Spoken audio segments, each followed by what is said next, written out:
It's time for the absolutely... I'm on my way! Completely! I'm almost there!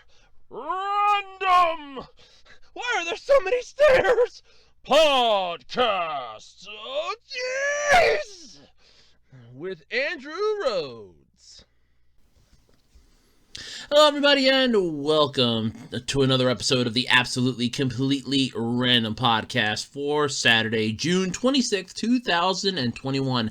I'm your host, Andrew Rhodes, as always, here on the Web Designer 18 YouTube channel. And hey, I got a lot to talk about this week, don't I? Yeah, lots happened during the week, not a lot of which I really give a rat's ass about, but what do I got to talk about this week? Well, believe it or not, Gamestop is once again in the fucking news. How'd that happen? Oh, because he just made $1.1 billion selling off their meme stock. Yeah! The saga continues. Hey, you know Hololive, that virtual YouTuber thing? Yeah, there's two of them that are going on a hiatus. Yeah, I can't wait to talk about that. I have not one, but two top lists. That's right, I have the top 10 anime that are making Japanese teens and preteens cry. Just yesterday was talking about anime that made teens and tweens cream their jeans. Yeah, that still doesn't sound right. And the other top list I have is the top 20 Mecha anime, according to Otaku USA readers. Woohoo! And speaking of unique stuff, courtesy of Otaku USA magazine, an auction has been stopped after reaching $13.44 million for a freaking Yu-Gi-Oh card. Yeah, I'm not joking. That's a massively high amount. But hey, all this and more this week, right? Yes, that's right. All this and more this week on the Absolutely Completely Random Podcast. And if you don't, already know the song and dance, which if you're new here, you probably don't. But if you are, here's how the song and dance goes. For those of you that heard it before, just sing along if you know the words. If you're interested in oddities, collectibles, weird stuff, just anything in general, mind you, come check out my eBay page. That's right, ARHOADS-2012 on eBay. I have a wide variety of crap for sale. One person's trash is always another person's treasure, and you never know what you can find in the worldwide flea market that is eBay. Come over and swing by and check it out. I got trading cards, DVDs, video games, action figure parts, you name it, I probably have it. That's right, and new stuff is slowly trickling up. I'm trying. It involves a lot of time, effort, and setting aside time to take pictures. But still, I am working on it. But new stuff is coming, that's right. And remember, every time there's always a holiday, a birthday, or something coming around the corner that you might need a gift for, consider my eBay page. And if not mine, maybe somebody else's on eBay might tickle your fancy, who knows? But hey, swing by, check me out. It's ARHOADS-2012 on eBay. And while you're surfing the information superhighway, feel free to check out, feel free to come over and shoot the shit with me on Twitter, at Otaku Rhodes. That's at capital O-T-A-K-U, capital R-H-O-A-D-S, over on Twitter. Come shoot the shit with me. And while you're also out on the social media platforms, check out the official Web Designer 18 Facebook page. That's right, I have a Facebook page. Yay! And hey, guess what? There's actually something new. There's a new step this week. Yes, that's right, because I started a Ko-fi page. What the fuck is Ko-fi?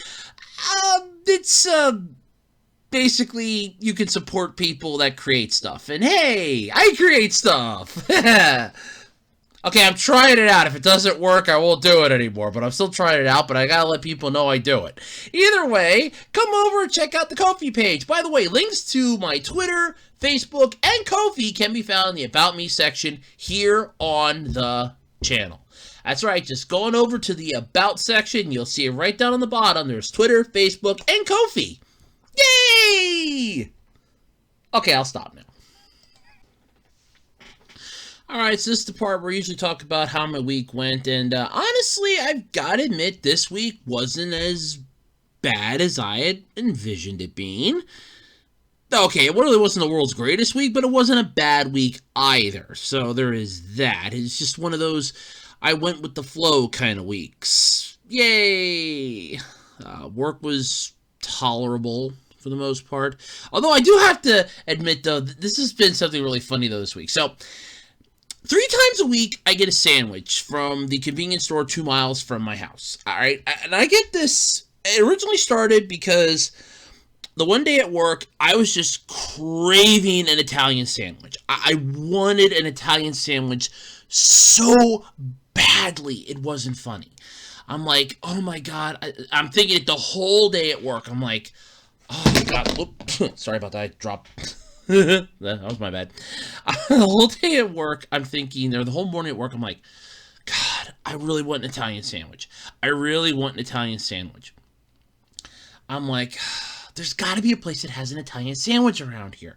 Then it dawns on me, wait a minute. My mom was telling me that when my grandfather was in the hospital, she went and she stopped at the convenience store and she got herself a ham and cheese. And I'm like, I wonder if they have an Italian sandwich. I can stop on the way home and check. Well, lo and behold, they did. And first off, I love their Italian sandwich. I'm not going to say their name because I don't want... Well, I can say the name of the place because I'm just not going to give you the number of the store. It's the Redner's Quick Shop. And it's really good, first off. The sandwich is just spot on delicious. It's really good. They make it there, which is really nice. And you can usually tell when there's good people that make the sandwiches and not so intelligent people that make the sandwiches. But the sandwiches overall are good, despite what other people keep telling me. They're really good sandwiches. They're not like crap sandwiches or something like that. They're really good.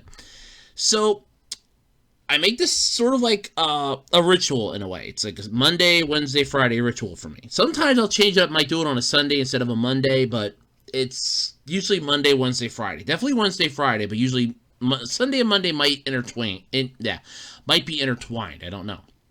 But I went out on Monday to get the sandwich, and I'm like, okay, this is going to be regular. I stopped, got the sandwich, got myself a bag of chips, and I usually get myself something to drink, but not always. Usually just a sandwich and a bag of chips. And to be honest with you, I even do this if it's snowing, because I'll use that, just like that little 2-mile trek, to gauge how bad the storm is, to see if I have to like worry about having to get to work in the next morning. Because, and I did this when we had the blizzard that came through, because I'm like, I really didn't want to have to try to make the trek, as it were, the next morning. I'm like, well, let me see how bad the intersection is out there, because that's the second intersection I gotta pass to get to work. And if I got out there and it looks like a parking lot, and it's just completely snow-covered, I mean, like, it looks worse than a parking lot does, I'm already contemplating in my head, please tell me we're not having to come in. And happily, the last couple times we didn't have to, but I make this trek out there, like I always do, and I picked up the sandwich, and I'm like, they looked really bad. Not bad as in, my God, they're using, like, rancid meat or something, but they didn't have the same appeal that they normally do. You know, they looked more like an open-faced sandwich instead of a sandwich. And I'm like, oh God, no, they've ruined my sandwiches, oh God. No, I get it home, and now I don't eat the lettuce, the tomato, or the onions. I give that to my mom. She gets the rabbit food, I get the rest of it. I'm a meat, cheese type of guy. I will eat lettuce, broccoli. I'm not a vegetable person. I never have been. I'll eat corn. That's fine. I'll eat corn. I'm just not a vegetable person. I never was. So, all of a sudden, I'm like, this sandwich was really heavy. And I mean, like, this thing was really heavy. And that cost like $6. And I don't mind paying for it, because the company, it's employee-owned. So, you know, all the employees have, you know, stay in the company. They got stake in the company. So they know not to fuck up. And I get home, and my mom's, like, taking her stuff off. She's looking at the sandwich, and she's like, you really scored on this one. There's, like, there's enough there of the lettuce and that for her. She just eats it with whatever she's eating, usually, like, a thing of rice or a thing of her noodles or something. And me, I'm like, yeah, I wanted the sandwich. And all of a sudden, she's like, this thing's like nothing but meat. And it was. This thing was like a freaking meat NATO. It's a massive meat NATO in a way. There's like massive amounts of meat on there, and I'm like, and that's how all 3 of them were this week. I don't know. I think Wednesday I had to get 2 small ones because they didn't have a big one. That was good, but either way, I mean, it was a freaking meat NATO, and I'm like, oh my God. That's how they were almost all. Yeah, because I did get 2 small ones on Wednesday. That's right, because they didn't have a big one that I liked because they all looked like they were massively crushed. But it was like a meat NATO. And so yesterday when I stopped to get, my lunch, I'm looking at it, I'm like, okay, because you flip it over and it tells you what time it was made. And I'm like, okay, so this one here was made at like 2:41 in the afternoon, and you could tell that the sandwich was closed. You could tell that it was, a sandwich. Then I look at one that was made at like 8 something that night. I'm like, you can kind of tell where the quality stops and starts again. It's almost like, okay, look, it's the end of the night. We just got to pile this stuff in here. Somebody will buy it tomorrow, and they'll just get a really good lunch. And I'm like, yeah, that's PB. But yeah, it's been my week, though, so far. I've been loving that sandwich. I love that sandwich. I really do. But yeah, it's been my week. Nothing else really exciting has been going on. I've been watching some Avatar: The Last Airbender clips on YouTube. So now YouTube will probably think my account's a fucking 5-year-old, but I am a 31-year-old. I just want to relive some of the cartoons from my youth. Allow me to do that, YouTube! I did record the Q&A, though, this week. Put up some rant videos premiered that I already had recorded. So, yeah, I love that scheduling thing here on YouTube. You can schedule when videos upload or when they go live. I love that. But, yeah, Q&A should be going up. Well, by the time you listen to this, Q&A will be up. So, yeah, Q&A's up. Yeah, that's pretty much it. It's been how my week's gone. So, let's get into the podcast. This is going to be a fun one, isn't it? GameStop. You just don't know when to roll over and die, do you? But no, now apparently you're Scrooge McDuck rich, thanks to that bullshit that happened earlier this year. Now, for those of you that have been living under a rock and don't know what the hell I'm talking about, Scrooge McDuck is Donald Duck's rich son of a bitch uncle. Yes, that's right. He's really a horrible individual. God, the man has more money than God. Now, he's got more money, I think, than Tony Stark. I think somebody did a list of, like, the richest fictional characters, and I think he actually beat Tony Stark, barely beat him. But, yeah. But in this article from Kotaku, first off, I love the fact that they have Wario. A pile of gold and he's drooling as the picture on this. That's great.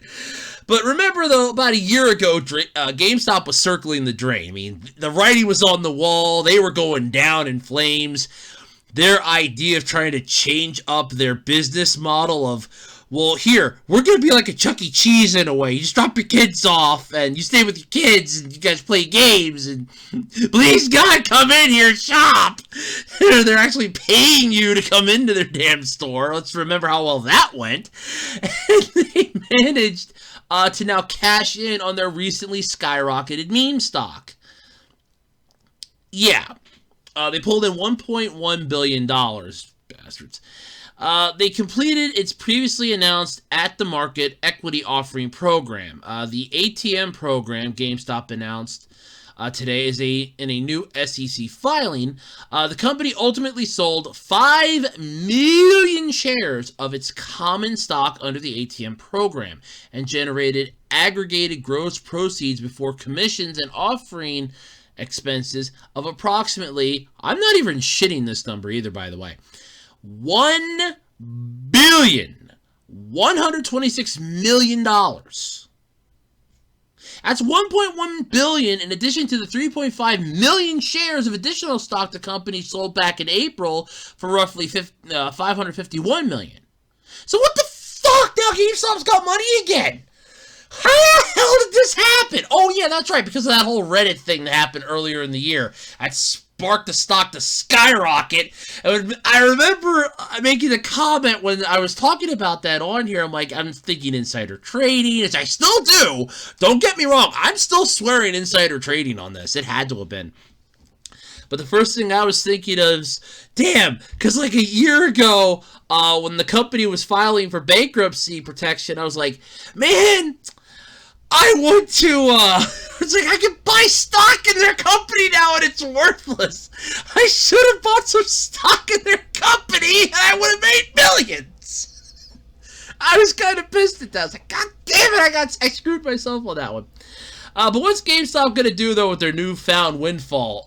Their meme-fueled war chest. I guess they're going to war, I guess. Who are they gonna go after? Amazon? That'd be great. The little country of GameStop's gonna go up against the mighty empire of Amazon. Oh yeah, I can see that going out. I can see that going well.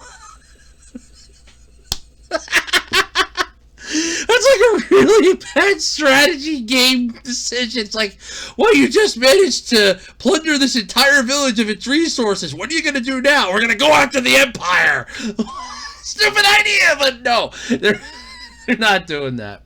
GameStop's going to use its net proceeds from the ATM offering for general corporate purposes, as well as for investing in growth, innovations, and maintaining a strong balance sheet. So basically, they're putting the money back into the company. No shit, that's what you fucking do when you get a windfall, your company's circling a fucking drain. You're literally going down the shitter.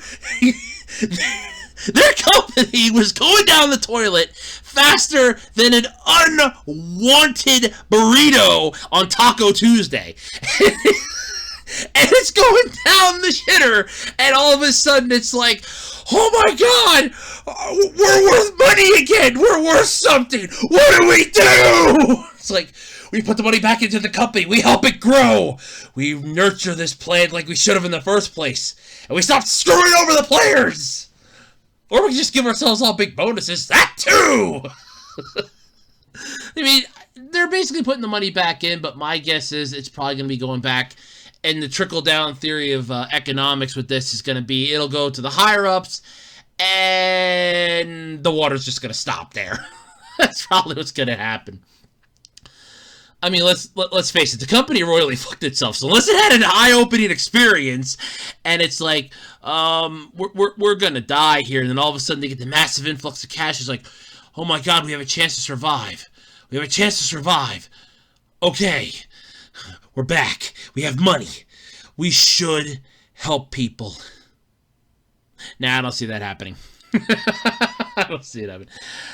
It could also just use a fraction of it to give all of the struggling employees at its remaining store a moderate raise instead of spending it on golden parachutes for existing executives. Yeah, they're going to use it on the golden parachutes because you figure, well, the executives had to put up with so much. Yeah, did you ever see a GameStop employee happy that they're working there, that they're not getting a small incentive to be on a camera smiling like a goofy jackass? I mean, let's remember that stupid, what was it, that contest that you could win the store. They were basically fighting to get extra hours for their store on Black Friday. It wasn't like extra hours for one person, extra hours for the store on Black Friday. That was last year. That didn't go well. let's just have that happen again. Yay! No, it's going to be golden parachutes for the existing executives. Come on. We all know that's coming. It's going to be, look, the executives need a massive severance package. They need this. I would just give the freaking struggling employees that didn't give up on your goddamn company, that didn't just cash it in and go, you know what, fuck this, I'm going to a convenience store. You people can go kiss my ass. I would give them a fucking raise. I really would. Give them a decent raise, a moderate raise, a modest raise. Give them something. Give them an extra $5 an hour. Hell, they'll enjoy that. But yeah, who the hell knows? But the company's billion-plus windfall over the last few months, like I said, comes after the convoluted chain of events, like a really meticulous game of dominoes, played out perfectly. At the start of the year, that included a Reddit-fueled trading frenzy, pushing GameStop's stock price to record-breaking. It basically made the stock market look like a joke. It honest to God did, and it's true. Much of that drama, which at one point involved congressional hearings, Capitol Hill, they were looking at insider trading, that's all died down now. The gaming retailer slowly made its moves to overhaul its senior corporate leadership. So basically, they're taking what happened and they're like, look, we're going to ride this momentum a little bit. I mean, the massive wave itself is gone, but that's pushed us off the island of failure. Now we're trying to go back to the island of, oh my god, we can survive. You know, and I think that's what they're trying to do, but do it in the right way. But the problem is they're just going to give the golden parachutes to the executives, and that's going to be the end of that. In April, though, Reddit hero and former pet food tycoon Ryan Cohen, I guess, it'd be Cohen, I guess, was named the new chairman of GameStop's board of directors. The company has also been filling its C-suite with former Amazon managers. All of this is aimed at transforming the brick-and-mortar company into a predominantly online company, which you kind of were. The brick-and-mortar stop was just, oh, look, I don't want it shipped to my house, or I live in a fucking apartment complex where they can't ship it to, or I have a P.O. box and they can't ship it there. Let me go pick it up at my fucking GameStop store. Why didn't they just offer that as an idea? Like, look, you know, ship to store, then you just go to your local GameStop and you pick it the hell up. I mean, I made that comment at work half a dozen times, and I remember my one coworker was like, yeah, but then we have to hold on to the shit for them. I think to myself, well, that's not a problem. You tell them they gotta pick it up by the end of the fucking day. It's like, come on. Nobody thinks anymore. They really don't. Though it remains to be seen, though, how exactly this is going to happen and whether it will be as successful as the meme stock's legion of boosters hopes it will be. The cornerstone of GameStop's business for years has been used games, which has been steadily replaced with digital sales. Because nobody has physical game copies anymore. Everything's digital. Oh, you got to buy this online. It's downloaded to your console. And the problem, and I said this before, and I will stand by it again. The problem with this is that at some point, you're going to have a digital game that's going to crap out. Every single one of them is going to mess up. And it's nice to have that backup physical copy that you can play the game of, but you don't have that anymore because, oh, well, it costs too much money to put stuff onto disc. Really. You actually look at the cost of it, you just limit the amount of them that you're doing, but you still offer that as an incentive. Because you're going to have the people that are going to buy it digitally, but you're going to have the people that'll go, look, what if I buy it physically and I can just, like, download, then I have the physical copy that I can access and still play the game. No! That's not going to happen. But yeah, that would just be, an idea, but no, that's never going to happen. But of course, now we're just waiting to see what GameStop's going to do with its massive war chest. I'm guessing they're going to give golden parachutes, like the article claims they're probably going to do, and probably just make off with the money. I mean, they're Scrooge McDuck rich now. They can screw people over. Well, they're not, they're not Amazon rich, but they're pretty high up there now. And what'll terrify me is if they try merging with Amazon. Oh my god, hey, there you go. GameStop merges with Amazon. And in other news, hell has begun freezing over today as several, and I mean several, rings of hell have suddenly announced temperatures dropping as low as 65 degrees Celsius. In hell, that is a very cold day. Oh, man. Oh... It's just going to be one of those. But it'll be interesting to see how they manage to fuck this up. I'm going to be honest with you on this one. It's going to be interesting to see how they manage to fuck this up. Because this is basically, here's your lifeboat, here's your life preserver. Now, don't drown this time. It's like, GameStop was like this drowning person in the water, and this ship passed by. Now, the ship can't take him on board because, it's only a two-person boat.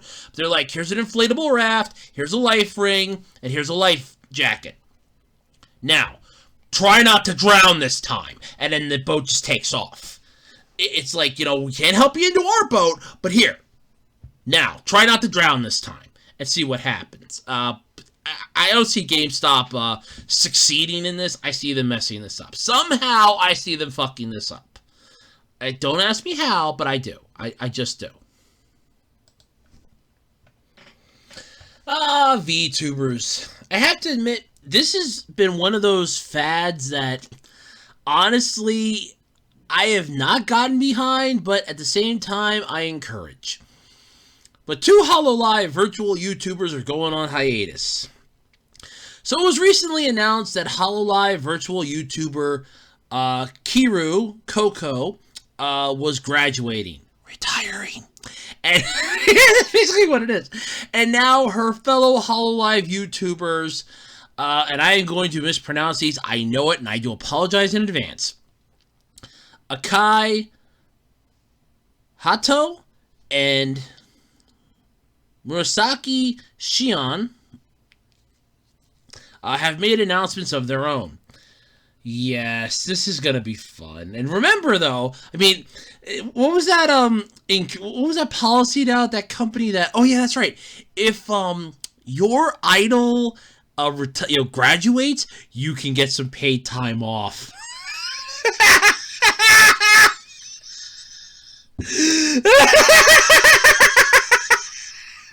I'll never forget that. That was a good one.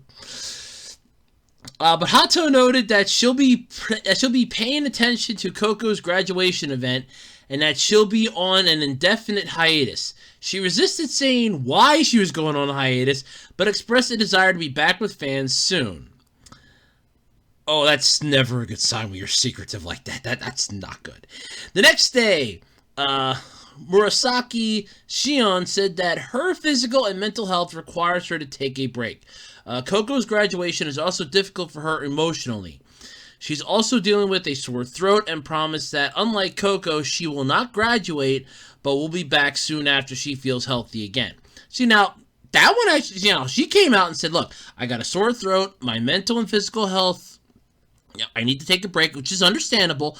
The other one's just like, I'm going on an indefinite hiatus. It's like, okay, yeah, I get it. You work with somebody for a while, and that's what I'm assuming happened here. You work with somebody for a while, and eventually, when they leave, you kind of feel this massive loss all of a sudden. It's like, look, now I don't have anybody that I talked with, the normal people that I deal with. Look, I dealt with that. Okay, you would have no idea how many how many coworkers I've had that have worked and left, and they left an impression on me. I mean, not a lot of them were good, but they left an impression on me. But you have no idea how it feels, and I understand that, because you work with somebody for a while, you kind of expect them to be there. Then when they stop being there, it's like, man, you kind of miss them. But oh yeah, no, it's just interesting though. But yeah, so I'm just kind of curious here. Does the VTubers, does that qualify as the idols? Because if it does, I'd like some paid time off. I don't mean to sound disrespectful or anything, but that was the stupidest policy ever. It's like, oh, if your idol graduates, aka retires, you could have some paid time off to deal with this. I mean, could you imagine this happening for here in America? And that was over in Japan, by the way. Like here in America, could you imagine that if all of a sudden it's like a porn star, suddenly announces that they're retiring, and like the next morning you have a whole crap ton of no-shows coming into work, and it's like, what the hell? Yeah, they called in sick. They said their mental health was really messed up right now. Some porn star retired. Or God forbid, let's say like a football player retires right after the Super Bowl. Oh my God, there you go. These people are going to be like, no, God, no. And they're in a fetal position at home crying because their favorite NFL player is gone. I mean... It was just that stupid of an idea for a policy. It's like, I mean, I get it, okay? You want them to actually work, and you figure their mind's not going to be in the right place. I get that. But the fact that you're going to have somebody who's going to take advantage of that is what bothers me, in the way of like, yeah, I'm going to take advantage of this, but the problem is I have to make it seem legit. You're always gonna have somebody wanting to get out of work, and they just need to find an excuse. They need a reason, and you just gave them the reason. But no, like I said, it's understandable for the one, because like the mental and physical requiring the Coco's graduation is very difficult for her emotionally, and like I said, I understand that. You work with somebody for a while, or you looked up to somebody. I can understand that. That's understandable, because that's a massive blow to you, and it's like, you're used to them being there. They're not going to be there. You need a bit of time to process this. And you're not going to be in the right mindset going in there. It's like, you're just not in the right mindset. I understand that. But the other one is just like, I'll be paying attention to it, but I'm going to be on an indefinite hiatus, just not telling anybody why. So it's like, okay, we get it. Are you feeling upset too that, Coco's graduating? I don't get it. Also, here's my question, and I do want to ask this question. Please, somebody in the comment section explain to me what the big deal is with this, okay? What is the big deal when one of these idols or VTubers graduates, aka retires? Would somebody please explain to me what the big deal is? It's just like any celebrity at this point. You're not going to see me crying rivers of tears if, say, this celebrity or like celebrity A suddenly announces, okay, yeah, I'm stepping down from TV and film, I'm just going to retire. No, they just go quietly into the night, and you just wonder about it for years, and it's like, oh, okay, that's fine. Look at Rick Moranis. He stepped away, and we found out why then later on, but he stepped out of the limelight, and he went quietly into the night, and people still remember him. He will pull up a lot of stuff from the 80s, but still, people remember him. But still, what's the big deal with this? Could somebody please explain this to me? Because that's just what's been throwing me off. Now, I can understand, like, the physical, mental stuff. I get that. But what's the big deal with, the graduating? What are they, freaking high schoolers or college kids? I'm graduating. So you're done with your contract? I don't get this. Don't get me wrong. I can understand it to a point. You're retiring, but why make a big spectacle about this? Just go quietly into the night. Thank everybody, do a small video, and go quietly into the night. Short, sweet, and to the point. You don't need to have skywriters and dancing fairies and pixies coming down from the sky and making it into a massive Disney World celebration that you're retiring or graduating. Just thank everybody and walk off. I feel like I'm missing something here. Like I said, if somebody in the comment section, please tell me what the hell I'm missing. I would appreciate it. But otherwise, that's the topic. It's an interesting one. That's why I thought I'd share it out there. But yeah, stuff happens, folks. Stuff happens. Anime. You can never do any wrong. Well, okay, you can, but I tend to look past that from the amount of good you seem to bring to the world. Yes, there are some dark moments, but then again, there were dark ages for the longest of time. Darkness cannot exist without the light. However, these anime, though, apparently make teens and preteens cry. But it's not tears of sadness. Well, at least not all of them. At least the one for me, the one for me makes me laugh tears of joy. I start crying because I'm laughing so damn hard. So, earlier in the month, Otaku USA got done talking about how often various variations of the sad anime topic come up in polls. And it's come up again, though. The mobile keyboard app, oh god, I'm going to mispronounce this, Shimeji, surveyed Japanese 10 to 19-year-olds asking which anime made them cry the most. And they received about 1,000 replies, and these were the top 10 most popular answers. So, drum roll, please. Okay, that's good enough. Yes, drum roll, but that's good enough. Coming in at number 10 was Your Lie in April. Nothing. Number 9 was Tokyo Magnitude 8.0. I've actually heard of this, but I haven't seen it yet. All I know about is a massive earthquake just like decimates Tokyo. There's like a girl and I think a sister and a brother and somebody else, and they end up finding each other and they try getting out of the city. That's about all I know of it. I know about the earthquake. That's about it. Violent. VIOL. Oh, whatever. Violet Evergarden is number 8, which that's had its own fair share of massive, issues too. like, I think it was the movie was delayed and didn't do well, or delayed and then constantly delayed. Who knows? But yeah, okay, I'll give it that one.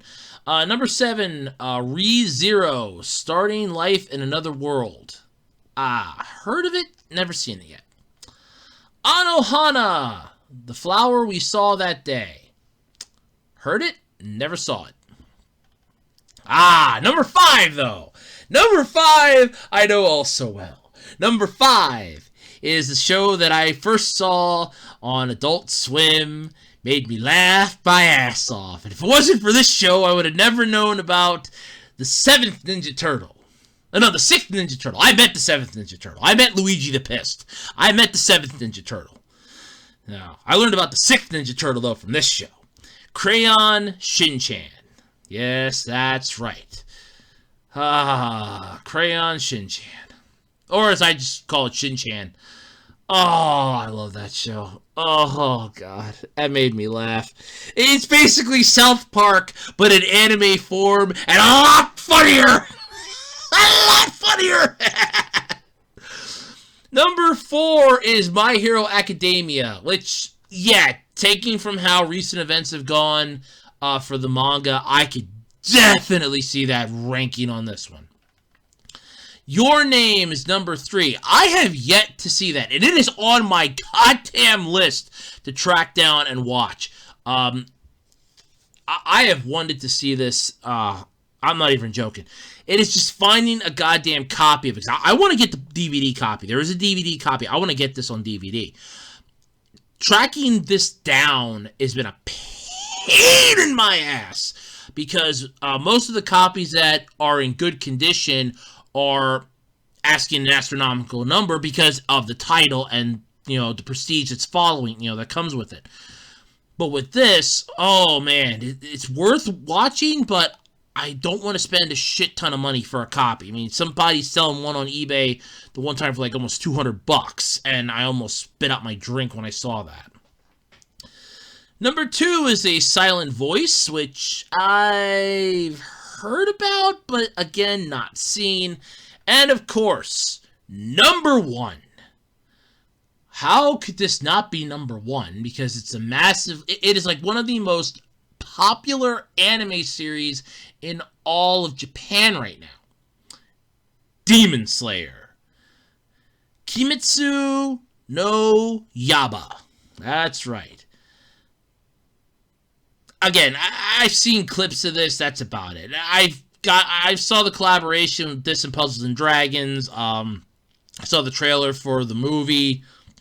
I've seen some clips on YouTube. I have not watched an episode of this. Okay, I can safely say I have not yet watched an episode. I gotta catch up on World Trigger Season 2. When we had no internet for that week, I missed watching it, and I have got to catch back up on it now. So that's always fun. But one of the first things that you're going to look at with this list, the magnitude of these kinds of polls, is sometimes the anime that are making people cry isn't a depressing one. It's just the one that they're watching most often. The best example of this, which I honestly kind of remembered hearing about, but didn't 100% confirm that I remember, was the potty humor show like Crayon Shin-Chan making the top 5. Now you're thinking to yourself, how in the hell does that happen? Anime is regulated only to late night time slots or streaming sites in Japan, and Crayon Shin-Chan has been one of the last anime remaining on Japanese prime time for years. Even Japanese citizens who generally avoid anime like the freaking plague will probably see clips of this channel surfing. You can't escape it. It's going to exist. It exists. You're going to run into it at some point. It's sort of like creating, let's say, a sign and sending it to the other side of the planet. Somehow, some way, you're going to run into it again. You're going to cross paths. It is a small world, folks. It really is. That stupid Disney song is actually right. But yeah, so you're going to see a channel surfer or something. So if you ask them which anime made them cry the most, it's likely to be the first or only answer they can think of because it's probably the only anime they know of on TV. And I honestly had forgotten that it was like still on. I thought that it was yanked off. I honestly forgot that it was still on until I saw this. So yeah, that does happen. But the results of surveys like this, though, can vary immensely, particularly depending on how questions are worded. Anime's poll on most depressing anime last month had mostly the same demographic, but the results had almost no overlap beyond Demon Slayer landing somewhere in the top 10. Other examples have been topped by everything from Grave of the Fireflies, which, whoo, if you ever see that, oh my god, that is, whoo, oh boy, that is a, damn, there's, yeah, to One Piece. There's a lot of heart-wrenching anime out there that will literally grab your heart like in a vice, and it will bring the tears. But at this point, though, they'd be remiss not to poll their own readers on this topic in the near future. But if you want to tell us how you feel, let them know in the comments if you want to read the article. But for me, you want my list of anime that made me cry. Well, I'd cry tears of laughter from Shin-Chan. Definitely. Happiness Buddy's Revenge had me rolling in stitches. The episode when Shin blew up the house.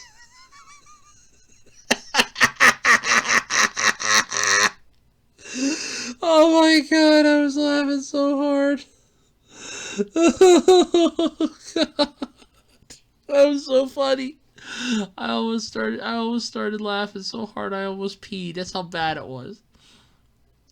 But yeah, My Hero Academia definitely. I would go with some of the Miyazaki films, Kiki's Delivery Service, or sorry, some of the Ghibli films, not Miyazaki. Some of Studio Ghibli ones like Kiki's Delivery Service, Spirited Away, and Ponyo are kind of ones that kind of brought a tear to your eye.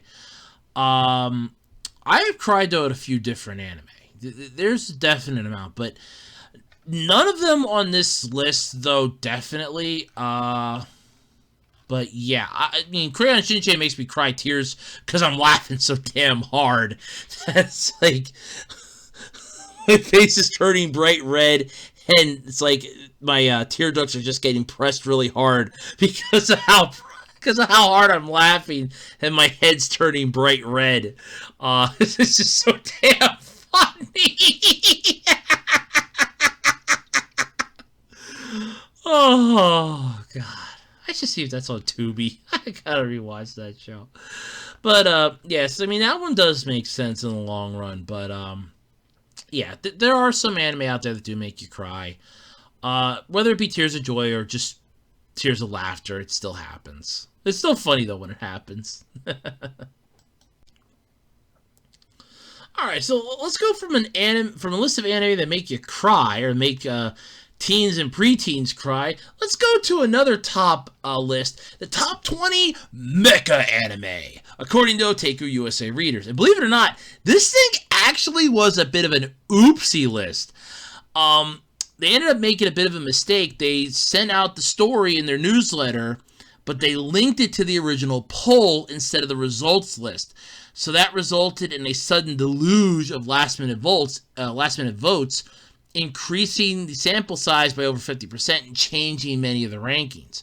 So while we don't know what they were originally, we now have the new list. Ooh. In other words, that could have actually been more beneficial. But either way, the poll was basically asking readers for their favorite mecha anime of all time. It was a tall order, given that mecha is one of anime's oldest and most prolific genres. It is as old as time itself, but yet at the same time, it is a wonderful thing to have, because mecha is life. Okay, there, enough of that bullshit. Enough of that crap. Let's get into the list here. They roughly received nearly 600 responses across 57 titles, with the extra 50% increase then as well because of the whole oops, we screwed up thing. But these are the top 20 most popular answers that they got. And this is the updated list, by the way. So get ready. Here we go. By the way, before I forget, just to mention this, there were some series like Gunbuster and Knights of Sidonia that benefited from the extra votes and went up in the rankings. Other series, though, like I guess it's supposed to be Angel, fell behind significantly, while Votoms and Sakura Wars fell completely off the list. So, in case you're wondering and you voted in this and you're like, oh my god, wait a minute, I didn't vote for that. Yeah, there's an entire thing on here that says update 624 because they goofed. So, there you go. Anyway, coming in at number 20, we have Adona Zero at 8 votes. At number 19, Knights of Sidonia at 10 votes. With 11 votes in 18th place, 86. Never heard of that one either. At 12 votes at number 17 is Mazinger, which honestly shocks me a little bit because, I mean, I think it's a massive popularity, especially when they re-released the movie and put it out in theaters at one time. So that's actually kind of shocking. But also shocking is number 16, Voltron at 13 votes. Now, are we talking Voltron Lion Force or Voltron in general? Because there's Vehicle Voltron, and then there's Voltron Lion Force. So which one are we talking about here? Are we talking the Lion Voltron or Vehicle Voltron, or just Voltron as a whole? But this one definitely shocks me. 15 votes in 15th place is Zoids. Zoids. The fuck is wrong with these people? Zoids? In 15? That thing was freaking epic! That was this. You had Zoids, Century Zero, Zoids Chaotic Century, Zoids Fusers, Zoids Wild was the last one that came out that I remember. Zoids is a massively fun. How the hell did that only get 15? God damn, that hurts. Pat Labor is 6. I can never pronounce that one right, but it's 16 votes in 14th place. Darlene in the Frank came in with 17 votes in 13th place, which I remember hearing about it. I remember seeing a couple clips of it, and I remember people making a stink about it. So that's about all I remember. Okay, it is Cross Ange. Came in 12th place with 18 votes. Van Dread rounds out the bottom 10 from this list with 19 votes. Now, coming in the top 10, we have Gunbuster with 20 votes. That's actually pretty cool. Big O, 23 votes. This thing was if you ever saw Toonami back in the 90s, you saw Big O. Big O, Roger Smith, Dorothy Wainwright, Norman the Butler, Angel. Oh, this was the show of shows. Big O, Showtime. This is a show that I wish they would bring back as like a one-off OVA movie, like a continuation after the series, because that ending can still, to this day, confuses the fuck out of me. However, this one confuses me even more. Number 8, The Vision of Escaflowne. Now, to be fair, I have watched Escaflowne. I am not a huge fan of Escaflowne. I know it exists. I like the robot design in it. But if you want my unbiased opinion, it sucks. It's a shoujo series wrapped up in a shonen envelope. And that's what it felt like to me when I first watched it on Fox's Saturday morning block. I think it was like one of the first things. What was it, the Fox box? Or was that just regular Fox Kids? That had the Vision of Escaflowne. And then they just called it Escaflowne. And I remember watching this, and I'm like, okay, this isn't that bad. And then years later, I got a couple of the DVDs, and I'm like, ugh. Rewatching the whole series, I'm like, yeah. Oh my god, did that thing have some issues. I mean, I remember the one episode, like I said, where they had to call in like these repair people from another dimension to fix Escaflowne, which at the same time healed Van. But yeah, it was a shoujo series. Okay, when I looked it up, the one person goes, "It's a shoujo series wrapped in a shonen envelope." And honestly, after rewatching it, I have to agree with that. It works, but I'm just not a fan of it. And don't get me wrong, don't make it sound like, oh, you're just not a fan of it because it has a female lead in it. No. Believe me, I wish there were some more shonen series that actually had that. I really do. I wish that there was some, like, mainstream shonen series like Yu-Gi-Oh! For one fucking season, give us a female protagonist as the main protagonist. In Yu-Gi-Oh! I have actually that was like my second rant video ever. No. It's not that. It's nothing to do with that. I am fine with females getting a head lead in a shonen series. It's just that Escaflowne felt like it didn't know what the hell it wanted to do. Like, it wanted to be an action series. It wanted to be a mecha series. It wanted to be a romance story. It wanted to have everything in one spot, and it was failing on 6 of the 7 spots it was trying to get. That's what I feel. Okay, number 7 is, ironically, Eureka 7. I actually remember this from the 2 PlayStation 2 games, because I played those. Oh god, they were fun. The first one was really good, and then I found out there's a sequel. I tracked it down to a GameStop, picked it up, and played it. Takes up right where the game left off, and I'm like, this is fun! This is fun! And I remember seeing like 2 or 3 episodes of Eureka 7, when it was airing on TV, like late night, and I'm like, this is okay, this is cool, and I'm like, okay, it's not that bad. But when I was playing the game, I'm like, yeah, I like this version of the story better. I kind of did. But yeah, not gonna lie, Eureka 7 was alright.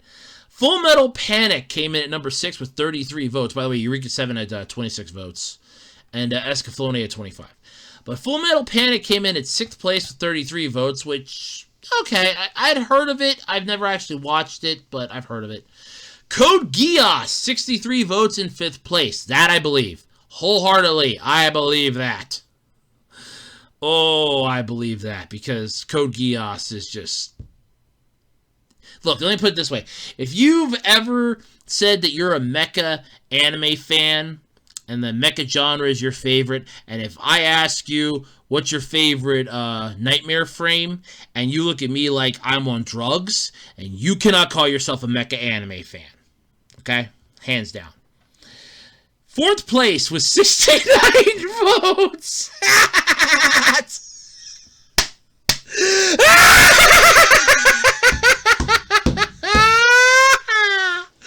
Oh, I'm not touching that. 69 votes in 4th place is Gurren Lagann. I loved this show. The sad part was, I first saw this when Sci-Fi was doing their Annie Mondays yet, and they had this on like 11 o'clock, but I had to get up for school the next morning, because I was going to tech school then. I had to get up for school the next morning. And I'm like, oh my god, I really wanted to watch this. So the next time I got a chance to look it up, I'm like, okay, anime, robots, drills. Boom! Instantly popped up, and I'm like, oh my god, what is this? It's Gurren Lagann. I fell in love. This is one of my top 10 favorite series in the mecha genre, without a doubt. Gurren Lagann, I love it. You know, the fact that you have spiral energy, that's the whole basis of it.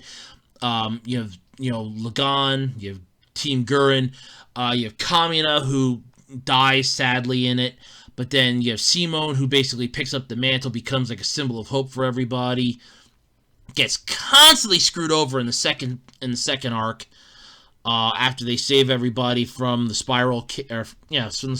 from the Beast King, and he gets screwed over.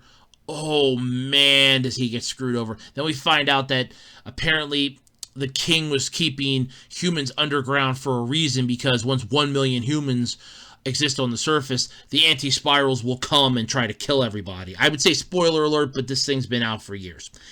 And they're going to come and just lay waste to humanity. Humanity tries to escape, and then BAM! There's the moon. And the moon's just going to basically kick their ass, and it's like, oh my god. But then here comes Gurren Lagann, right there, with Simone as the pilot, and I forget the Beast Man's name, who ended up helping him then, and took over the co-pilot seat, and they're together, and it's like, you ready to do this? Like, oh, that? Yeah, sure, let's do it. It's one of my favorite lines. It's like, the paths of man and beast intersect. Destiny combining Gurren Lagann. Just who the hell do you think I am? And I have loved this series from that. And Gurren Lagann's been in like so many games.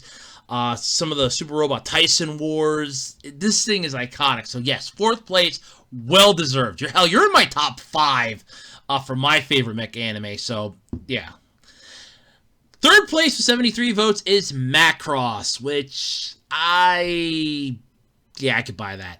I remember watching Robotech, and I think that's pretty much what this was, how we got it, and I remember that. It wasn't bad, but play the games kind of suck badly. Number 2, no surprise, Neon Genesis Evangelion with 93 votes. Well, yeah, I'm pretty sure Thrice Upon a Time didn't hurt those rankings at all. Yeah. And of course, though, number 1. Number 1 should be a no-brainer. Because you cannot call yourself a Mecha fan without at least have watched this show. Or one of its subsidiaries. But this is the granddaddy of them all. This is the one that started it. This is Grandpapa Fergal here. Mobile Suit Gundam with 166 votes came in at number 1. That is no surprise. Because like I said, that was the granddaddy of them all. So, yeah. The series that made it in the top 5 aren't much of a surprise, though. Every one of these are popular. And they collectively received over 50% of all the votes. The fact that the readers voted Gundam twice as high as everything else is a little surprising to the staff at Otaku USA, but their readers barely read our Gundam articles. Yeah. But, yeah, they definitely clicked their Evangelion stories more than twice as much as the Gundam ones, but Gundam is just that granddaddy. Like, you know Gundam, you know old school Gundam. My favorite's Mobile Suit Gundam Wing, Mobile Fighter G Gundam, and I loved the Build series. You had Build Fighters Try, Build Divers Re-Rise. I loved those. Those were my favorite because it combined the model kits with an actual story behind them, and I loved it. I was watching Reconquista in G until it was blocked in my country. Thank you very much. And I couldn't watch it anymore. But yeah. Gundam is definitely, I mean, you cannot call, like I said, you can't call yourself a Mecha fan without knowing Gundam. I mean, Zeta Gundam, Double Zeta Gundam, 0087, War in the Pocket, Char's Counterattack. Gundam at this point is like a multi-billion-dollar franchise in itself. Come on, it's had how many games that have come out? There's a lot. Gundam just rules. But yeah. It's no freaking surprise. But other than that, though, it's definitely fun to see where the other series landed. At one time in the West, the Big O seemed to be as popular as Gundam and more popular than Evangelion. But viewers have changed so many times over the years. Places to catch anime besides Toonami now that they have fallen considerably. Which Toonami fell because Adult Swim's fucking it in the ass, and I'm tired. I'm tired of Adult Swim screwing it over. I really am. But did anything else, though, in the results surprise you? Is there another title on here that deserves to be higher? Let them know in the comments. Well, technically, Getter Robo should be on here. Getter Robo, either that one, Armageddon, or Getter Robo versus Neon Getter Robo. Those should be on here. Go Danner. What the hell, Go Danner? How about, what the hell was it? Rossifon? That was a fucking good one. Rossifon should have been on here. Ride Back was sort of a mech series in a way.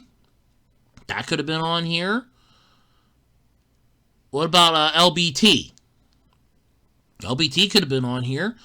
I'm not going to lie. There's a few of them that could have made this list. I'm not going to lie. But at the same time, I'm happy with the results, especially the top 10. They deserve their place, except for the Vision of Escaflowne. That can piss right off. But, the top 10 deserve their spot. That's fine. But there's some on here. Yeah, there's a couple other ones on here that I think could have made the list. I'm just kind of curious what the actual... I don't know if I can even pull it up anymore.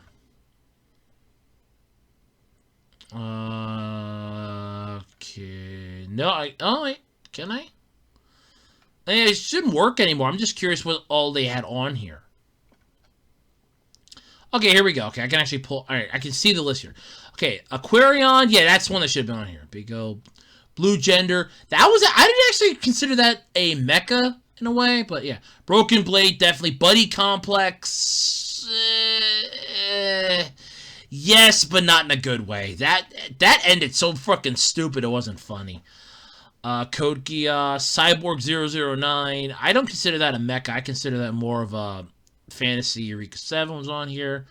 And Gal Gaigar didn't make the fucking list? What the hell? Getarobo was on here. They're in the survey, but they didn't make the final results. Gridman? You people didn't vote Gridman? What the hell is wrong with you people? You didn't vote Gridman. Getarobo was on here. Gal Gaigar didn't make I'm pissed at that. Gargantua on the Vertius Planet. Here's a neat little thing. I bought that at Walmart for $10. Okay? The trailer put me to sleep. I couldn't even make it through the damn thing. I sold it on eBay. I bought it. I literally bought it on a whim because I had $10 on me. And I'm like, I'll just take it home. It's the whole series. I'll take it home. I'll watch it. I couldn't even get through the trailer. I fell asleep. And I'm like, okay, nope. I sold it on eBay. But Gridman didn't make the list. Gridman didn't make this fine. I mean, Gurren Lagann made it. That's fine. Heroic Age. Infinite Rivius. Stratus. Knights of Sardonia made it. Macross. Majestic Palace. Martian. Successor Nadesco. Man, that thing's just not getting any love, is it? What was it gonna get? What was PETA, Neon Genesis, Overman King Gainer? That's sad. That didn't. Rastafan, Ryback and Rastafan were on the list. Robotech. Okay, so Macross and Robotech are different. Okay. Robotics Notes was on this list. That didn't even make it. Oh my god. Techman Blade didn't make the final list? What the hell? My god! Symphogear, Steel Dig, Space Runway, Edeon.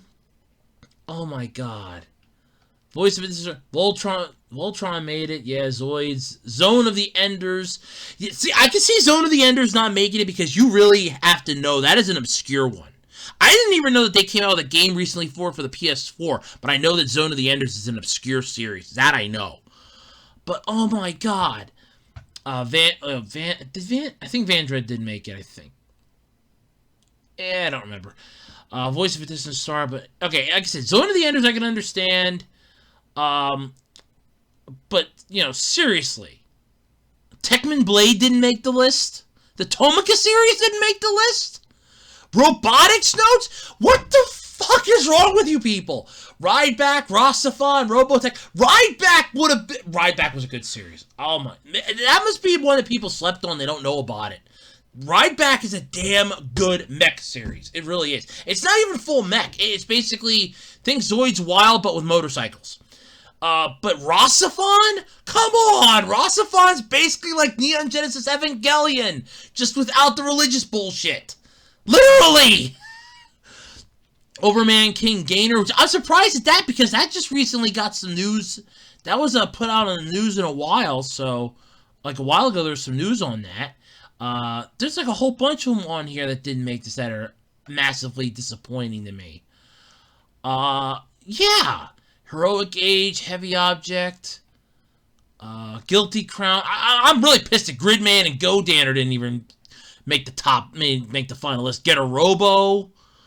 Oh my god, Gridman? You didn't pick Gridman? What the hell? God, Gal Gaigar. That one does piss me off. That didn't even make it. Oh my god. I mean, like I said, Buddy Complex, I'll give a break to because that did end stupid. But man, that's just depressing that didn't even make the top. That didn't even make the list. Wow. Man, you had so many better titles on there. You could have picked one of those over the Vision of Escaflowne. God, Godanner is better than the Vision of Escaflowne. Oh my god. Godanner is better than the Vision of Escaflowne, and that literally has a female protagonist. And she's 100 times better than the stick in the mud we got in Escaflowne.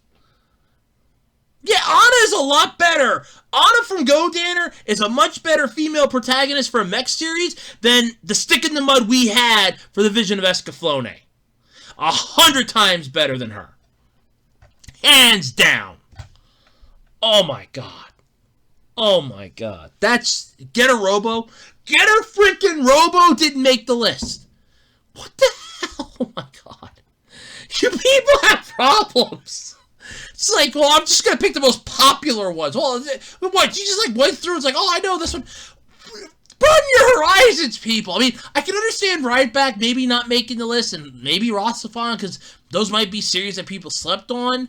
But Rastafan's a good series. That's basically Neon Genesis Evangelion minus the religious bullshit. That is basically what it is. It is Neon Genesis Evangelion without the religious shit. Oh god, that hurts. That really does hurt. But that's the list. Man, that hurts though. It really does. Alright, it's not uncommon for an auction to just stop after X amount of money gets put into bids. It's not unheard of. But, oh, this is going to be fun. So, apparently a Yu-Gi-Oh! Auction had stopped. There was auction stops after receiving $13.44 million bid on a Yu-Gi-Oh! Card. This is not going to be good here. So, Zhang Yue, and I know I mispronounced that. I apologize in advance, but I know I mispronounced that. Was a government fund manager in China before being found guilty of embezzlement and receiving life in prison as punishment. So basically life in prison. According to reports, the embezzlement consisted of 70 million yuan, or about $10.8 million American. Damn! This has led to having his items go up for auction. Well, yeah, that usually does happen because they want their money back. Including a rare 2019 Blue Eyes White Dragon 20th Anniversary Gold Edition Yu-Gi-Oh! Card. Okay? Let me say that again. A rare 2019 20th Anniversary Gold Edition Blue Eyes White Dragon. Okay? Just 500 were created, and they're literally partially made of gold. I think it's like gold-plated or just like a small fragment of gold. I don't know. The card is estimated to be worth, and this is the part that's funny, okay? It's estimated to be worth between $30,900 and $46,300 American. But soon the bids jumped way past that, and eventually someone offered 87 million yuan, $13.44 million, which would have covered all the embezzled money and then some. However, the court doing the auction thought that these bids were going so high it was getting suspicious, so they stopped the auction. Apparently, the Yu-Gi-Oh! Card remains unsold. Yeah, no offense, I kind of agree on that, because all of a sudden you have an auction, and this is something that happens. This happens here in the States, too. If somebody gets busted for embezzlement and they get arrested, they get charged with it, they're found guilty, and they're sentenced to jail. Their shit is put up on public sale because they want their money back. And the way to get it, they sell your shit. You are left with nothing. Literally, they take everything. They'll take your house, they'll take the clothes off your back. I remember that happened several times to people. The one, she really got screwed because apparently, if I remember the article right, she spent millions on, like, high-end clothing, cars, and everything else, but it's like, they left her with nothing. She went to jail, they left her with nothing, because they wanted the money back so bad they wanted it back. And this is what happens. They will start, they will sell your stuff, and they will get their money back one way or another.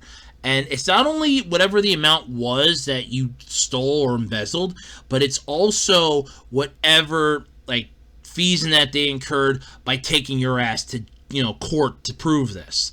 So you have to add that into consideration, too. So all of this does come at a massive cost, because that 70 million yuan, yeah, the 87 million thing would probably cover everything.